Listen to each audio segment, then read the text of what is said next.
Now let's examine that contentious issue of tax reform in Nigeria, a country that for decades has struggled with its below world average tax collection. Successive governments have tried to address the issue as a way to reduce reliance on debt financing and to tackle inflation. But no one's been able to get under the bonnet, which is why President Tinubu has sent 4 tax reform bills to the National Assembly. Well, like all things in this country, there are competing political blocs, and from the north has come stiff opposition, with its leaders expressing fears that the bills are against the interests of the region and will put it at a financial disadvantage. They've been calling for the bills to be withdrawn for further consultation. But the government says there's no question of that happening. So why is the Tinubu administration drawing the battle lines over this issue when the north is adamant that it doesn't favor the region? Well, for more on this, I'm joined now in the studio by the Special Advisor on Policy Communication to the President, Daniel Bwala. Great to see you, Daniel. Thank you. Thank you for having me. How have you been doing? Great. Excellent. Yeah. Now, I understand a pro-Northern coalition group was at the National Assembly earlier today to drum up support for the passage of that controversial and contentious bill. I guess they want to show that not everybody in the North is opposed to it. So somebody said that I guess you've managed to round up some of your chums and got them to storm the National Assembly and throw their weight behind that bill. Thank you for having me. I am from the North, and I am really saddened by the notion generated in the media that it is a North versus the South thing, and not from the media in the sense of media people, but people creating the narrative, and that the tax reform bills are built or designed to afflict the North. That is far from the truth. And the problem we always have, quite frankly, is that sometimes we have failed to look at the difference between politics and policy. But let me just go straight to the arguments. Sure. The argument of few people, I have to use the word very advisedly, because I've seen lots of Northerners who supported the bill. Lots of them from different parts of the North, Northeast, North Central, and Northwest. But those who are afraid of the bill, what they have pushed as the major argument is that the bills, if passed to law, will cause hardship to the poor people in the North.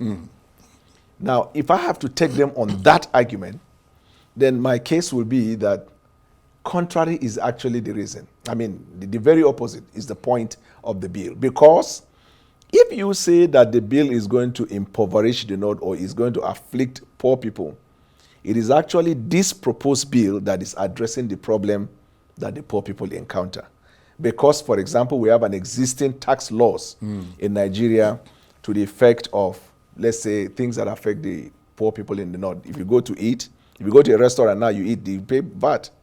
If you enter public transport, you pay VAT. Well, that VAT is being removed, isn't it? It's not, there's no VAT on food anymore. Correct. There won't be. On food, on health care, even on personal income tax, even for small and medium enterprise business people. So all of the issues that affect the poor and the very poor, these tax laws actually addressed it. Not against the poor, but in favor of the poor. But not everything, though, because, I mean, those who oppose it, I mean, they're talking about the VAT, for example. They say that, that yes, you know, you're saying that those below a certain earning threshold will benefit, but that if you charge companies higher VAT, they will simply pass it on to the consumers. So if corporate taxes go up, goods in the market, you may not necessarily be food, but goods in the market go up, which will affect lower income consumers. I mean, if you're, you know, if it's, whether it's, you know, tissue paper or toilet paper or whatever, you see what I mean? Soap and things like that, it'll affect them as well. So the reason I'm saying that is because we want to take argument on their face value, on a case-by-case basis. So let us, except if they agree with me that the argument should no longer be about we are protecting the poor, because it is a conclusive fact that this bill supports the poor and not oppose the poor. If you talk about cyclical effect of economic dynamics, it's everywhere in the world. Once this one goes this way, there's likely to go. How many poor people buy toilet paper? If we have to put the argument Well, further. I don't know. Nobody, if we're in the north where I come from, But they have a right to buy toilet paper. They have a right and to if buy. they decide they want to buy toilet paper and it goes higher, Yeah. it's impoverishing them. But further. what is very, very essential to them at the moment is food. hunger and food. And the Right. president has been clear about that. The policy of the government has been clear about that. In fact, even the recent meeting the president traveled to, the G20, is a global focus now. The governance reform across the world is to deal with hunger Right. and then climate change. Hunger and then climate change. If we look at the revolutionary policy in the agriculture of the president. So the president, as a president, has a vision for the poor. As a government, he has policy for the poor. The tax, which is part of the many reform policies introduced, is also in favor of the poor. But I can understand if people want to make elitists. I've seen that bill. Right. And I do agree with you that it certainly leans in the direction. I mean, I've scanned through it. I haven't sort of read it all. But I mean, it certainly leans in the direction of trying to make life better for the poor, small, medium enterprises and all of that. But in that regard, why do you think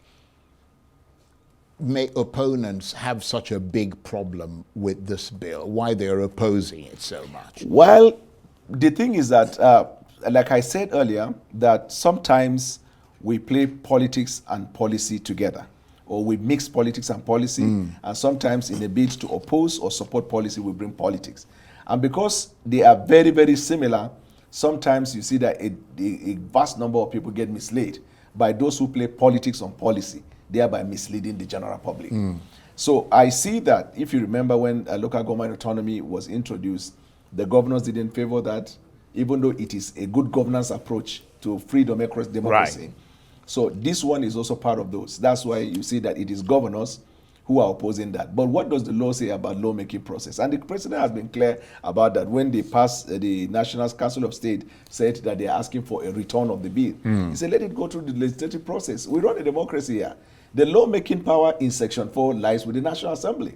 The members of the National Assembly represent their respective states. But the reason why I'm very emphatic about this issue of poverty is because I come from the North, and the conversation in the North is that this will bring poverty to you, or this one will impoverish you. Let us clear about that. The tax is in favor of the poor. But the argument that most people make, in fact, may I even look beyond that?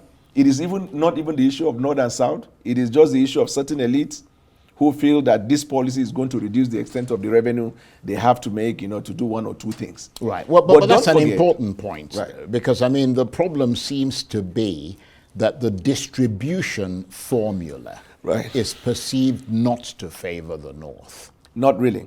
Well, that's the perception. Yes. And that and is that's coming, what we're clearing. That's coming from the governors as well. Right. I mean, even Olisa Bakoba, the senior advocate of Nigeria, I mean, he put it fairly clearly when he said that the sharing formula in this proposed tax reform bill is not the same as that for sharing, for instance, oil revenue. Right. And the North is wondering why.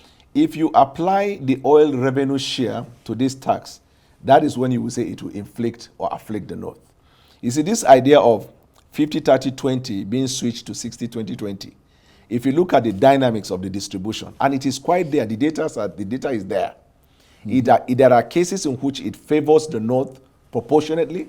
There are cases in which the North benefit more, and there are cases where, in fact, it's not even the North and the South, because this same argument that some of the states in the North are making, that same argument could have been made by some parts of the South, who would have suffered more than some parts of the North. Okay, let me just ask you to hold for a minute, because I think we have a clip from the National Assembly today. These are some of the people who are protesting in favor of that bill rather than against it. They stormed the National Assembly earlier today to make the point that they agree with the tax reform. Yeah. I thought we were going to hear a clip from someone speaking there. You know that. Okay, but keep talking. Yeah, you know that what the North is very, very professional about is politics. I have a feeling that this whole opposition He thing. said he's very professional about politics. Yes, they are very, very good in playing politics. Right. I see it even more of playing the politics for negotiation. They want to bargain. They want to have a bargaining stand with the president on whatever issue, I don't know.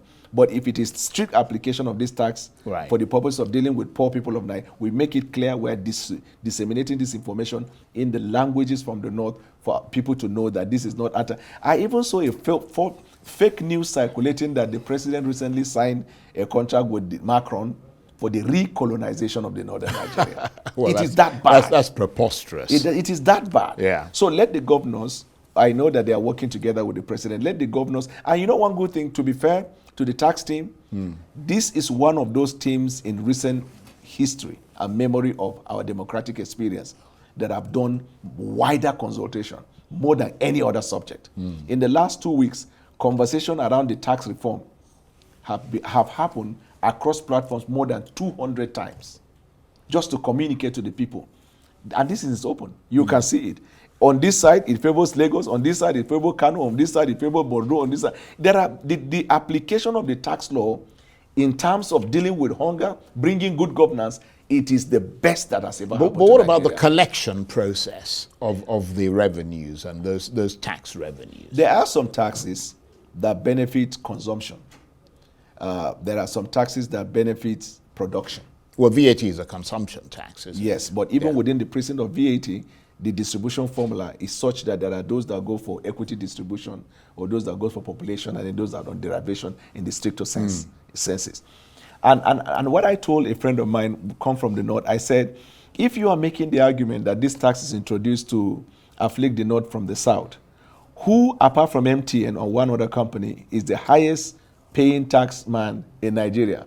Is a northerner. Where is his business? In Lagos. Why not in Kano or Maiduguri? Because Lagos climate. You talk about provides, Dangote and yes, people like, yeah. Because Lagos provide the climate for him to benefit. Most of these governors, their posh houses are in Lekki, in Banana Island, in the places where there is value on the asset or value on business. So let us discuss business and take away this issue of north versus south. It is one of those things that will not make for the progress of Nigeria. If you have a case to make, come with data, come with statistics. If you have an argument to make it on the basis of facts that can be verified. But the idea you carry some of us who innocent northerners who believe that this tax is good, and you're saying it afflicts us. No, I don't think that is a good argument to make. And I'm calling on all the stakeholders from the northern Nigeria to look at it from the point of view of construction rather than destruction. Look at those areas that affect. Negotiation is there. It's going into public hearing. There may be, in the course of this conversation, one tinkering here or there, but you cannot throw the baby with the bathwater. And if it is one that touches on the needs of the poor, this tax reform is for pro-poor and not anti-poor. Well, certainly there have been a lot of people from the north who support the bill. I mean, we've had quite a few of them sitting where you're sitting who make the same sort of argument. But do you think this problem can be solved by simply devolving revenue collection to the states? What kind of solution? Because this tax system is one of the many reforms of this administration. There are many reforms. This is one of those. They call it fiscal reform or whatever. In terms of revenue collection, it's easy. It's the easiest thing to do. We already have a revenue collection institution that by this act coming into law will be redesigned. When the revenue is collected, it will be distributed according to what the law provides for it. So there will not be problem in terms of distribution. And let me tell you something, Mr. Charles, and by extension, the Nigerian people. Some of our governors who decry this issue of tax and say to afflict the North, you need to go to our respective states and see the taxes that are collected on people who do keke napep, right? To the point where the people are living like a slave. If a man is riding keke napep in a day, how much does he make in a day? And you subtract that from how much he pays as a tax in that state. At the end of the day, he goes home with little or nothing. Is that not part of the things that impoverish the North again? Why is it that it is this tax that impoverish the North, but the taxes we collect in our respective states without concomitant constructive effect in that? So let us, I think that 2027 is not here. Let us not spark the conversation for politicking of 2027. Let us focus on governance. And I'm happy that even the governors are open to conversation. They are open to negotiation. They are open to deliberation. The fact that they express their fears is not a problem. The problem becomes when you now extend it further into misleading, misinforming, or confusing the people from the demographic where you come from. Right. Because democracy always entrenches and promotes conversation and dialogue. Let's move away from taxes. Let's look at the president who's been traveling. Right. He's been in France. You mentioned earlier that there was some story going around that he's trying to get Macron to colonize the north. I think that's beyond the pale. Yeah. But I mean, apart from outlandish stories like that, I mean, what do you actually see that he's achieved in visits like that? You know, the president is the chief spokesman of the government. He is the prophet of the prophecy of renewed hope. He takes that message to wherever he can take in order to improve on the livelihood, the well-being, and the prosperity of Nigeria. What makes for a state or nation to succeed is when that state is able to engage with other partners in terms of deepening trade, deepening investment, promoting culture. Right. So you see value in that kind of It is evident in the various agreements that were signed.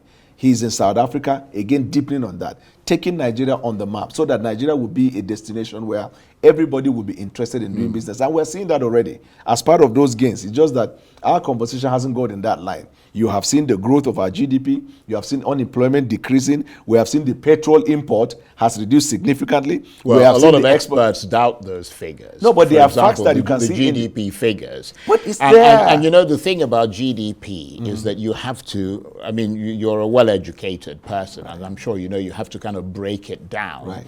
And see where the figures went up, where they went down, what the nuances are. So in the Bureau... And in GDP, for example, if your population goes up, the GDP figures go up because more people are spending money. It doesn't mean that those people are richer. It doesn't mean like they're earning more money. Right. It doesn't mean that their standard of living has improved. It just means that there are more people and therefore more money is being spent. Whatever is worth the conversation for GDP, with its own connotation, implication, and explanation. If the GDP is not increasing, it is not increasing, even if everybody has food to eat. That is economics, right? What we are saying, the numbers are favorable to the policy. Now, it is left for economics or those people who doubt to debate that. The president did not issue that. It's not a press release from the presidency. No, I understand that. It's from the National Bureau of Statistics. But I mean, you were talking about the president and his trip abroad. Right. And I remember you saying very clearly that Mr. Tinubu has abandoned his manifesto and is relying on foreign trips. This is about a year ago. Okay. Is relying on foreign trips with photo ops. That you sounded very belligerent at the time. I think that was during an interview I had with you on his first 100 days in office. You said it was all a big spin that's riddled with misinformation and very little substance. You said it would have been good news if it was true, but that it's not, that it was all an over-exaggeration, all these foreign trips abroad.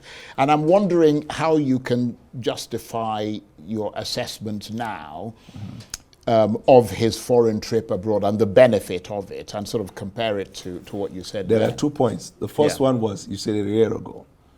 Where was my position a year ago in the opposition? What is the duty of opposition in any democratic government? You are British, so you can see even with the burden of I'm Nigerian and the labor, as well. but also British. The context I want to talk about is British. Right. You see how the conservative that just left government not long ago and the Labour Party are now in charge of the government. The last Prime Minister's question, you saw how Badenoch was attacking the policy of the Labour Party. That is politics. Opposition should oppose. Goes without saying. Now, yeah, but opposition opposes based on facts that they detect. Right. So was your opposition based on facts? I opposed for whatever it's worth. That was the position I took. Right. But the good answer to that is that from that 1 year you talked about to now, what have we seen? I talked about the GDP growth. I talked about the unemployment decreasing, by 4.3. I talk about petrol has reduced the exportation. Right. The importation, we're exporting it to African countries. I talk about crude oil output has gone beyond 1.2 to 1.8, close to 2 million. I talk about our debt, revenue and debt service ratio. we have been able to maintain $40 billion in the excess reserve, in the foreign reserve, despite the spending in terms of servicing debt and spending, in the clearing of the backlog, forest backlog. You look at the tax reform bills, local government autonomy.